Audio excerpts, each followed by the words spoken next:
Hi hello నమస్తే అస్సలం అయికుం Saudi Telugu news YouTube ఛానల్కి స్వాగతం అండి. సో ఫ్రెండ్స్, ఒకటి సౌదీ అరేబియాకి సంబంధించి ఒక చిన్న అప్డేట్ అండి.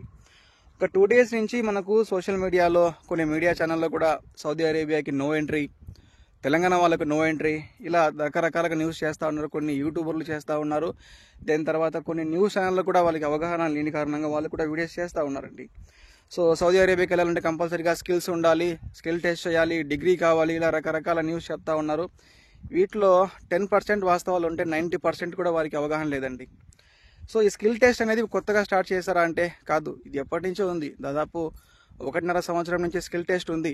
ఎవరికైతే welder, plumber, fitter, car mechanic, car technician, తర్వాత మేషన్ ఇలాంటి వర్క్ జాబ్లు తీసుకుంటా ఉన్నారో వారు ముంబైకి వెళ్ళి అక్కడ టెస్ట్ చేయాలి, వీళ్ళకి వర్క్ వస్తుందా రాదా అని చెప్పి టెస్ట్ చేసి అందులో వాళ్ళు పాస్ అవుతే అప్పుడు స్టాంపింగ్ అవుతున్నాయి. ఇది ఇప్పుడు కొత్తగా స్టార్ట్ చేసింది ఏం కాదు, ఎప్పటి నుంచో ఉంది, అవునా? సో ఇప్పుడు కొత్తగా స్టార్ట్ అయింది ఏంటంటే డిగ్రీ సర్టిఫికేట్ పైన ఎవరైతే జాబ్స్ తీసుకుంటా ఉన్నారో, for example mechanical engineering, so mechanical engineering సంబంధించి ఎవరైనా జాబ్స్ తీసుకుంటా ఉంటే సో వారి డిగ్రీ ఉంటుంది. అలాంటి వాళ్ళు మెకానికల్ ఇంజనీరింగ్ కేటగిరీ జాబ్స్ తీసుకుంటే వాళ్ళు ముంబైకి వెళ్ళి ప్రొఫెషనల్ టెస్ట్ ఉంటుంది. వాళ్ళకు ఈ ఉద్యోగానికి సంబంధించి వాళ్ళకి అవగాహన ఉందా లేదా అని చెప్పి ఒక టెస్ట్ ఉంటుంది.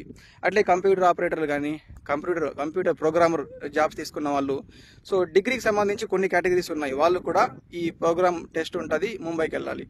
అంతేగాని అందరికి కూడా టెస్ట్ ఉంటాయని చెప్పడం అది మూర్ఖత్వం అండి. సో దయచేసి ఇలాంటివి నమ్మొద్దండి. అండ్ మరికొంతమంది ఏం చేస్తున్నారంటే భయపడుతున్నారు, అన్న నేను చుట్టి మీద వచ్చాను, నాకు కూడా టెస్ట్ ఉంటుంది, ఆ చుట్టి మీద వస్తే టెస్ట్ ఎలాగ ఉంటుందండి? చుట్టి మీద వస్తున్నారో పోతున్నారో వాళ్ళకి సంబంధం లేదు, ఓకేనా? సో ఇప్పుడు ఎవరైతే అంతే చెప్తున్నా, మనం ఉద్యోగం తీసుకునేటప్పుడే మనం ఏం జాబ్ తీసుకుంటున్నామో దానికి టెస్ట్ ఉంటుందా లేదా అని చెప్పి ముందుగానే తీసుకొని దాని తర్వాత మనం ఆ యొక్క జాబ్ని తీసుకోవాలి, okay? So loading unloading worker ఉంది, దానికి ఎలాంటి టెస్ట్ అవసరం లేదు, ఓకే?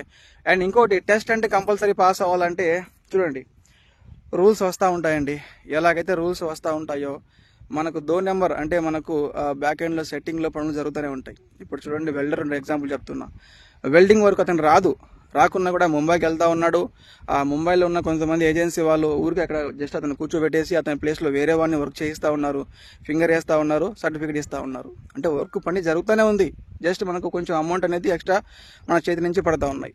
ఇప్పుడు ఇది కూడా అంతే, ఈ ప్రోగ్రామ్ టెస్ట్ ఉంది కదా డిగ్రీ వాళ్ళకి, సో ఇది కూడా ఇన్షాల్లా తప్పకుండా స్టార్ట్ అయినా కూడా ఏదో ఒక విధంగా సర్టిఫికేట్ వస్తూ ఉంటుంది, డోంట్ వరీ, ఓకేనా? సో దయచేసి ఇలాంటి ఎవరు నమ్మొద్దండి. ఈ ముఖ్యంగా వీళ్ళకి యూట్యూబర్లకు, ఈ మీడియా ఛానల్కి అవగాహన లేదు సౌదీ అరేబియాకి సంబంధించి. థంబ్నెయిల్ చూడండి, తెలంగాణ వాళ్ళకు నో ఎంట్రీ, సౌదీ అరేబియాకి నో ఎంట్రీ, ఓన్లీ తెలంగాణ వాళ్ళకి. ఈ టెస్ట్ అనేది తెలంగాణ వాళ్ళకు, ఇండియా వాళ్ళకి కాదండి, వరల్డ్ మొత్తం మీద పాకిస్తాన్ వాళ్ళకి, బంగ్లాదేశ్ వాళ్ళకి, నేపాల్ వాళ్ళకి, శ్రీలంక వాళ్ళకి అందరు కూడా టెస్ట్ ఉన్నాయి. వారి దేశాల్లో సౌదీ సంబంధించి సెంటర్లు ఉన్నాయి, అక్కడికి వెళ్ళి టెస్ట్ చేయాలి, అందులో ఫిట్ అవుతానే వాళ్ళు స్టాంపింగ్ చేస్తున్నారు. వాళ్ళ ఇష్టం అండి, వాళ్ళ కంట్రీకి సంబంధించి. సో ఇవన్నీ ఎవరు నమ్మొద్దండి, ఓకేనా? మళ్ళీ కలుస్తాను. Thank you so much.